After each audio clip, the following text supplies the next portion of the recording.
Hello mga mamshi! Tara, samahan ako magluto ng spaghetti ala Jollibee. Una mamshi, prito ang hotdog gamit ang butter. Gumamit ako ng tender juicy mamshi na may cheese para masarap. Ayan, pwede na mag-isa ng bawang at sibuyas. Syempre, butter na nilagay mamshi para mas yummy. Sunod mamshi ang giniling. Yan, igisa lang mamshi hanggang maluto at mag-golden brown ito.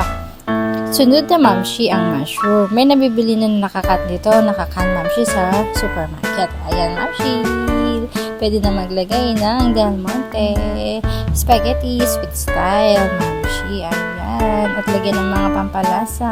Hintayin lang magkulo mamshi. Pwede maglagay ng asin, paminta. At naglagay ako dyan ng sugar mamshi. Ayan, hayaan lang magkulo mamshi. At pwede nang ilagay ang napitong hotdog. Ayan, halo-halo nila. Mamshi, mahina lang ako yung mamshi ha, para hindi masunog.